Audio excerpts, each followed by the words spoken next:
Olá, seja muito bem-vinda, seja muito bem-vindo. Esse é mais um vídeo da série Passo a Passo do projeto Função Autonômica e a ideia aqui é ajudar você a entender como o sistema nervoso autônomo ele pode ser a melhor ferramenta para você examinar o seu paciente, para você entender ele logo na primeira consulta, né? Enfim. E nessa série, passo a passo, a ideia é a gente falar muito mais sobre anatomia, fisiologia e começar umas interconexões sobre o SNA e como ele vai ser a principal ferramenta sua de tratamento dos pacientes, de análise deles, né? E, bom, para quem não me conhece, eu sou Felipe Matus, muito prazer, sou fisioterapeuta, professor, sou osteopata e PhD. E a ideia dessa série é falar um pouco sobre as principais questões que os alunos vão comentando comigo aí ao longo do tempo, principalmente nas redes sociais, e hoje ficamos com o tema da amígdala e do sistema nervoso autônomo.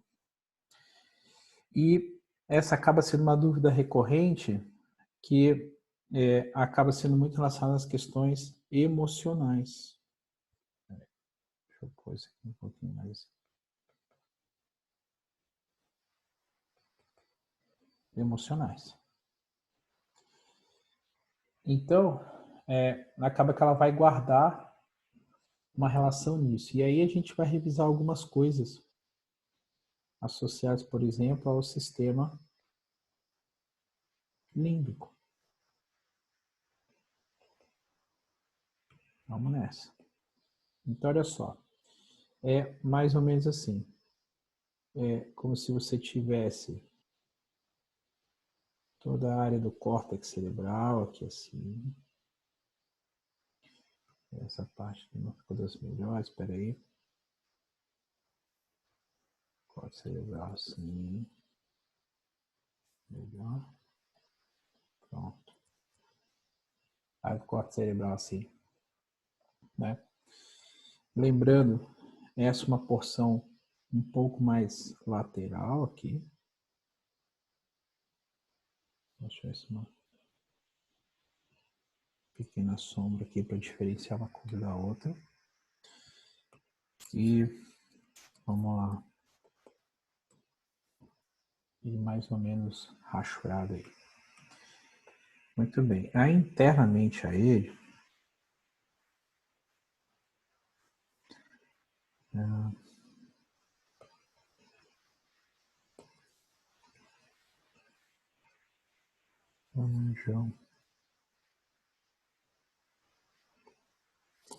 tá aqui. A gente vai ter, né, uma área bem aqui escondida assim, chamada de tálamo. Ele tem até uma aderência assim que chama intertalâmica, buraquinho, né? Aí, logo abaixo desse tálamo, a gente vai ter alguma coisa assim do hipotálamo. Opa! Vamos ver aqui. Tá? Legal. E a gente vai ter, vamos dizer, algumas porções que estão associadas ao sistema límbico, que ele faz como se fosse uma volta assim, ao redor dessa região. Se fosse lá dentro, né? Então aqui eu posso até deixar essa camadinha mais. Isso. Ele fica aqui, né? E a gente vai ter algumas outras áreas emocionais aqui, assim. Vamos ter aí uma curva aqui, dessa maneira. E vindo bem para a lateral aqui, bem no finalzinho a gente vai ter como se fosse umas proeminências assim, tá? E aqui ele faz essa volta dessa maneira. Pronto. E aqui umas interconexões assim. Claro que na proporção está muito maior do que deveria, tá? E aqui, saísse assim, né, o bulbo olfatório. Então, olha que interessante. A gente vai ter alguns pontos aqui que esta porção final aqui, vamos rachurar agora assim, tá? Mais essas regiões e algumas pequenas diferenças aqui. A gente vai ter essa porção final aqui como a amígdala, tá? E essa porção mais aqui, sim, chamada de hipocampo,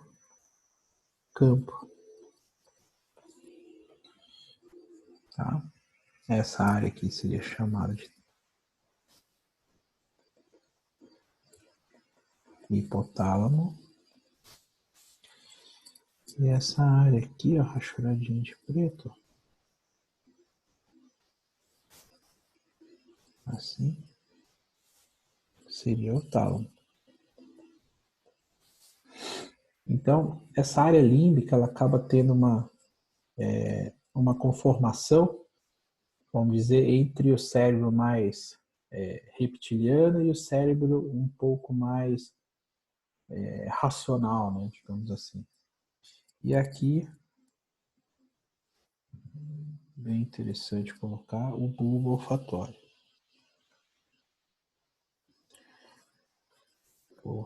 E é interessante o quanto que os cheiros nos remetem às emoções, né? Então ele acaba tendo essa relação interessante aí, né? Então a gente vai ter, né, entre aí o hipocampo, o hipotálamo, né, a amígdala, a gente vai ter também, vamos dizer, outras áreas cerebrais importantes aí na questão emocional, né? Como o gírio cingulado, a área ventral dos tegumentos, base dos gânglios, enfim. Tem, digamos, um monte de outras relações importantes, né? E aqui esse sistema emocional, ele vai se conectar intimamente aí ao sistema nervoso autônomo. Porque algumas reações emocionais, elas têm que provocar uma reação, às vezes, mais imediata, de luta ou fuga, uma reação hormonal mais associada, fazendo com que, vamos dizer, ou queira preservar a vida ou queira manter a homeostase. Então, ele acaba, né, tendo, assim, uma questão importante. E é como se todos essas porções do sistema emocional enviassem, vamos dizer assim, agora vamos colocar aqui, como se elas, aqui a gente tem, fechando de novo, só um pouquinho, aqui o tálamo, e essa porção aqui, o hipotálamo, e vou até separar aqui já a glândula hipófise. Então vamos lá. É como se a gente tivesse alguma questão assim, por exemplo, pensando na amígdala aqui, ó. Ela envia informação ao tálamo.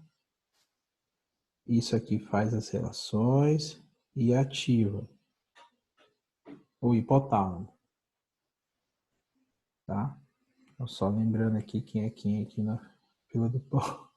Ó, tá aqui, ó, o hipotálamo ali, né, sendo ativado. Nessa relação aqui, quando ativa a amígdala,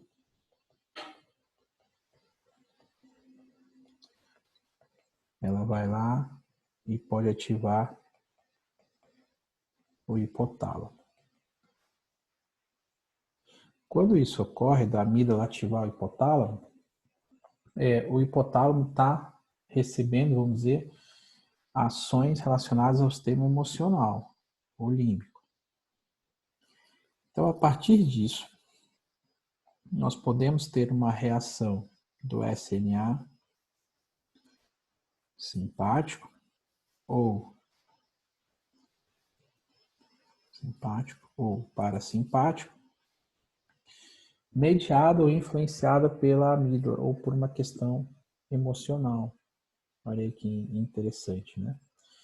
Então ele acaba recebendo, vamos dizer, uma série de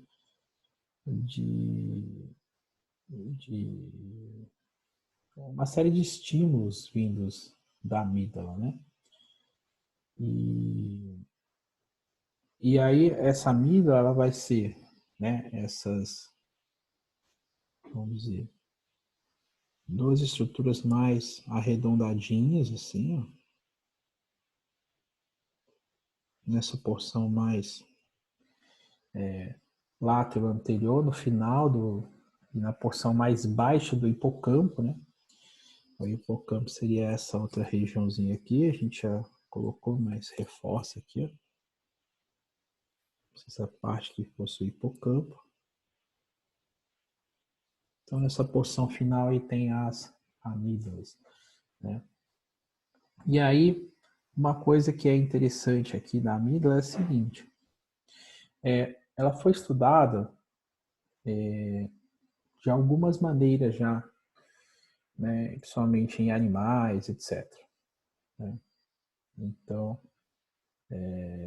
acaba sendo assim interessante essa resposta, entender neles. Então, quando ela foi estimulada pelos cientistas, estimulada eletricamente, olha o que aconteceu. Esses animais acabaram reagindo de forma agressiva. Então, vamos dizer que essa é uma área que está muito associada à agressão, à resposta rápida, né? Então, quando as pessoas são muito agressivas, etc., né? Enfim, antigamente se pensava em se retirar essa região, etc., mas obviamente que, né, isso não se faz mais. Então, essa é uma área sendo assim muito associada a esse tipo de situação, né? Então, acaba que essa relação muito associada à amígdala, então ela acaba tendo essa relação mais agressiva. Além dessa relação mais agressiva, a amígdala, curiosamente, ela dá, vamos dizer, algo da natureza sexual. Então se viu também que ela está relacionada a a agressividade sexual e do impulso sexual também, né? E, e isso acaba sendo, vamos dizer, quando nesses animais é retirada a amígdala, por exemplo, você acaba, vamos dizer assim, acaba sendo retirado esses impulsos sexuais, a pessoa fica, vamos dizer, assexuada, né? Não tem um impulso sexual, na verdade, não tem, enfim, estímulos em relação a essa questão mais sexual, né? Então são duas regiões assim muito, vamos dizer, são duas emoções muito associadas à amígdala. E, obviamente, que essas duas reações, ela acaba tendo uma relação muito grande com o SNA, somente o simpático. Quando a gente pensa na natureza sexual ou quando a gente pensa nos impulsos sexuais, ele também vai ter uma relação hormonal associada. Então, quer dizer, esses estímulos vão ajudar a liberar os hormônios para que se tenha a libido a partir disso, né? Então, ela acaba sendo, vamos dizer, estimulada dessa maneira. A amígdala também ela pode ser conhecida, vamos dizer, por a relação que se fala entre estimular e recompensar.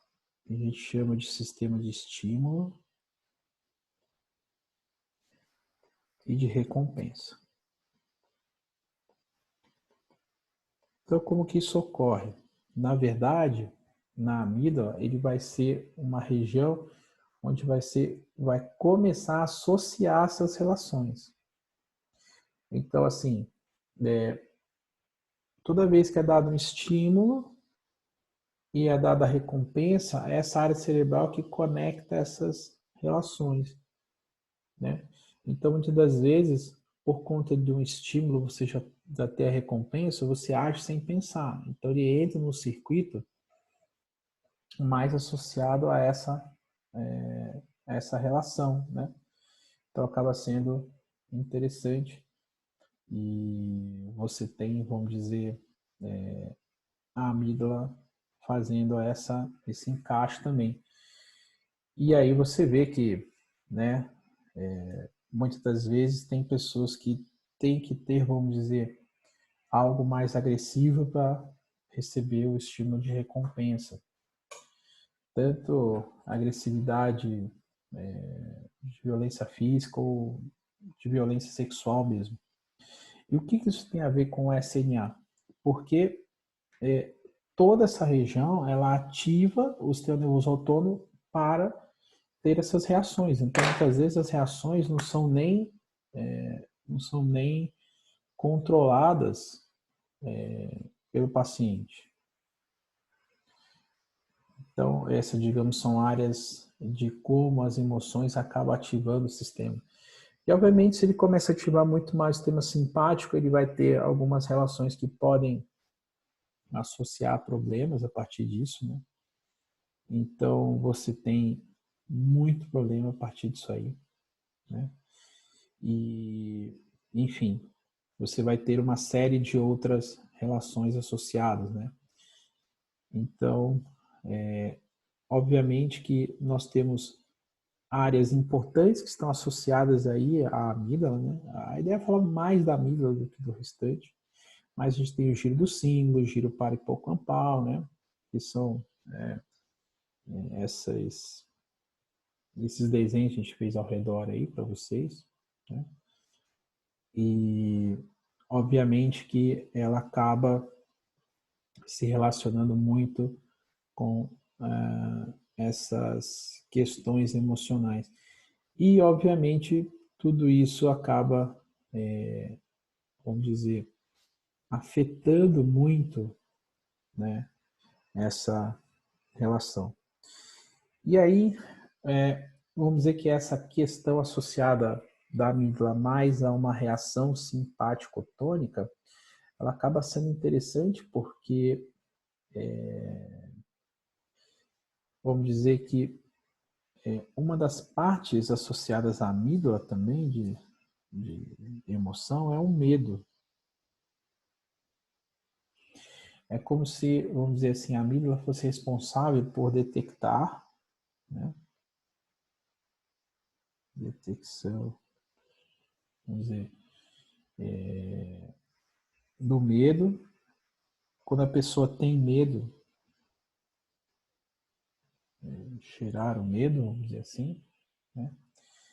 E quando você detecta talvez relações faciais de medo ou de ameaça ou de perigo, né? Então, vamos dizer que isso acaba associada a essa relação. Então, detecta medo, gera medo e muitas das vezes associado aí a essa manutenção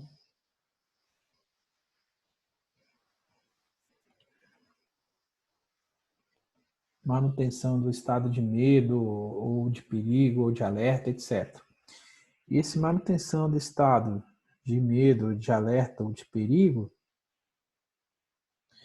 isso vai levar a estados mantidos de simpaticotonia, né? Então, acaba que você vai ter, vamos dizer, essa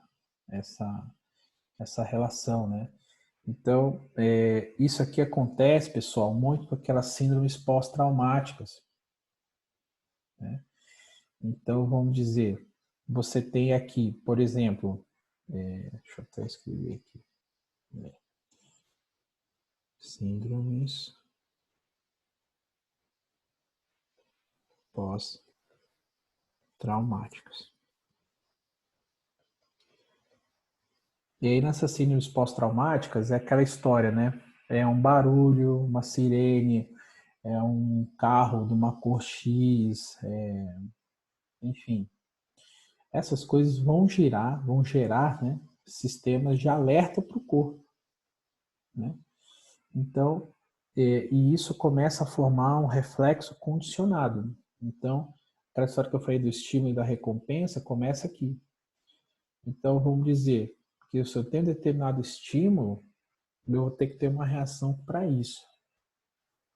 E o que ocorre nesses casos pode ser associado a um estímulo conhecido, esse estímulo gerar uma reação de medo e a partir disso ter uma ativação do SNA e também uma ativação de reação endócrina.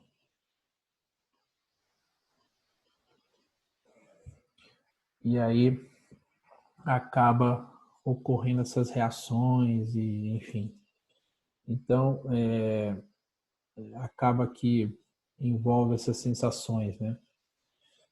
E é interessante porque se fala muito sobre medo, né? Mas essa talvez seja mais estudada, mas a amígdala também reconhece, vamos dizer assim, questões associadas a expressões faciais. Vou chamar aqui. Expressões faciais.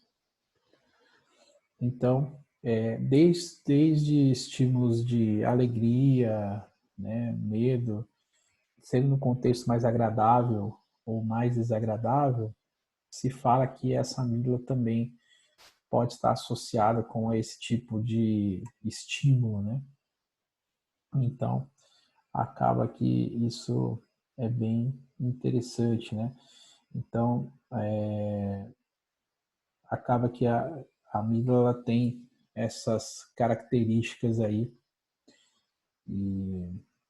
mas ela é muito conhecida por essa questão do impulso sexual, né, de gerar medo e do estímulo-resposta, né, da estímulo e recompensa, né, seria essa relação muito associada a essa questão. Então, você tem, vamos dizer assim, a partir disso, questões autonômicas ocorrendo com esses pacientes, né? Então, alguém que tem respostas exageradas, exacerbadas, etc. Você tem todo o sistema límbico ali que ele é moldado para isso, né? Então, quando a gente para pensar, vamos dizer assim, você tem pessoas que muitas vezes não necessariamente elas têm algum grande problema, mas emocionalmente elas foram criadas de uma maneira em que pode estar associada a essas respostas mais exacerbadas, né? Então, foi condicionado às vezes estímulo e recompensa dessa maneira né? Criado assim, quando grita eu grito, né? Quando faz isso eu reajo, enfim, coisas nesse sentido. E a amígdala está envolvida com isso. Então, digamos, ela reconhece algum desses estímulos, dispara esses estímulos, e a partir disso tem que haver uma reação corporal para esse estímulo. Claro que isso é muito forte, quer dizer, talvez isso controle muito mais as coisas do que propriamente você fazer técnicas, etc., né, modulação corporal. Mas a gente acredita muito em neuroplasticidade, então os estímulos externos podem ajudar nesse contexto, né? Então as pessoas acabam sendo ajudadas nisso aí. E essa, digamos assim, seria seria um tema que poderia falar assim muito, muito, muito tempo, mas a ideia era começar a partir do básico para vocês aqui sobre a relação da amígdala, do sistema límbico e essas ativações autonômicas, né, associadas a esse contexto. Muito bem. Espero que você tenha gostado aí. Nós vamos comentar mais um pouquinho sobre questões associadas à parte emocional e o SNA, né? Temos algumas ideias de vídeo sobre essa ainda, mas muito relacionada a essa questão mais biológica, né? Mais já está estudado. E claro, né? Por isso que tem muitas técnicas, muitos grupos aí de tratamento que envolvem questões emocionais para repercutir no físico. Existe uma fisiologia por trás disso, quer dizer, existe uma maneira de como se raciocina dos porquês disso acontecerem e deles ativarem ciclos hormonais, ciclos autônomos, ciclos imunes, enfim, e isso é repercussão de algumas patologias crônicas, e por isso que em muitos casos se fala em que as emoções afetam tudo. E realmente elas têm uma influência enorme sobre esse sistema que a gente não controla, né? Principalmente o autônomo e em seguida o endócrino. Então ele vai tentar manter a nossa posição de luta ou fuga, de sobrevivência da espécie com o sistema nervoso autônomo, vai tentar manter a homeostase em relação ao meio externo e o sistema endócrino, principalmente a homeostase em relação ao meio interno e a reprodução, quer dizer. Então, o sistema, vamos dizer assim, ele está preparado para lutar, para sobreviver e para procriar. Ele está preparado para isso. Então, e não importa muito o que você acha ou o que você pensa. Ele tem uma programação biológica normal para que isso ocorra. E muita gente começa a entender isso, começa a sacar essas coisas, e isso acaba sendo, vamos dizer, o foco de tratamento ou o foco de trabalho. Tá? E é legal você entender de onde que saem essas ideias aí. Não é do nada, assim, né? É que é difícil você fechar uma relação causa-efeito tão grande e fechar, vamos dizer que somente esses entendimentos vão fazer as diferenças nas coisas. Isso são uma parte, né? Sempre, tudo que uma forma de tratamento só melhorar, tá estranho, né? Para mim, não faz muito sentido. Porque senão eu já tinha descoberto isso e pronto. Né? As doenças têm um papel importante na nossa vida, né? E que é para a gente aprender as coisas, que a gente possa evoluir em certos aspectos, e a partir disso a gente se tornar pessoas melhores. Bom, e é isso. Eu vou ficando por aqui para mais esse vídeo da série Passo a Passo. Espero que você tenha gostado. Se inscreve aí no canal se não é inscrito ainda. Deixe seu like, etc., seu comentário. E recomendo um amigo se você achar que deva. Eu te agradeço aí por estar acompanhando. E a gente se vê no nosso próximo episódio. Aquele fraternal abraço e até lá.